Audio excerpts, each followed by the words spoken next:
सबसे बुरा हाल सीमांचल का है और सीमांचल के बारे में एक शब्द भी इसमें नहीं कहा गया है।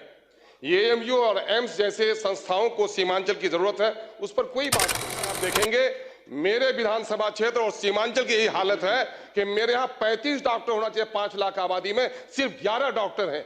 क्या आज के दिन में भी हमारे साथ यही नाइंसाफी रहेगी? कानून का राज जरूर स्थापित कीजिए, लेकिन बुलडोजर के नाम पर गरीबों को मत आप डराने का काम कीजिए।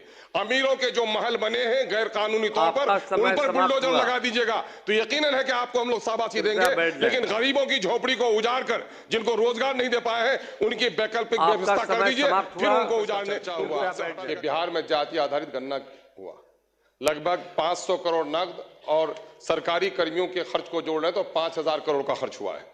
लेकिन आज जिन लोगों को सर्वे इसलिए कराया गया था कि जिन लोगों की हालत खराब है उनको अच्छा किया जाए, लेकिन उसमें अकलियतों की 2 लाख नौकरी और शेड्यूल कास्ट की 1 लाख नौकरी खत्म कर दी गई है, उस पर कोई चर्चा नहीं हुआ। बिहार को अगर विशेष राज्य का दर्जा या सेंटर से कोई पैकेज मिलता है तो वो गरीबी की वजह से सीमांचल का है और सीमांचल के बारे में एक शब्द भी इसमें नहीं कहा गया है। एएमयू और एम्स जैसे संस्थाओं को सीमांचल की जरूरत है, उस पर कोई बात नहीं। आप देखेंगे मेरे विधानसभा क्षेत्र और सीमांचल की यही हालत है कि मेरे यहाँ 35 डॉक्टर होना चाहिए 5 लाख आबादी में, सिर्फ 11 डॉक्टर हैं। क्या आज के दिन में भी हमारे साथ यही नाइंसाफी रहेगी? में व्यापक भ्रष्टाचार है, पूरे तौर पर रेवेन्यू के कर्मचारी लोगों को लूट रहे हैं। साइकिल, पोशाक, मध्याह्न भोजन सब जोड़ लें, जितना आप देते हैं उससे कई गुना ज्यादा रैयतों से लोग वसूल कर रहे हैं, उस पर कोई कार्रवाई नहीं हो रही है। आप देखेंगे मेरे विधानसभा क्षेत्र और सीमांचल की यही हालत है कि मेरे यहाँ 35 डॉक्टर होना चाहिए 5 लाख आबादी में, सिर्फ 11 डॉक्टर हैं। क्या आज के दिन में भी हमारे साथ यही नाइंसाफी रहेगी? चौपट है। यूरिया की कीमत अभी 350 में बैग मिल रही है। आपका सर आपके तरफ से कृपा कीजिए सर। माँ सब बच्चे से प्यार करती है, लेकिन कमजोर बच्चे का जरा ख्याल रखती है।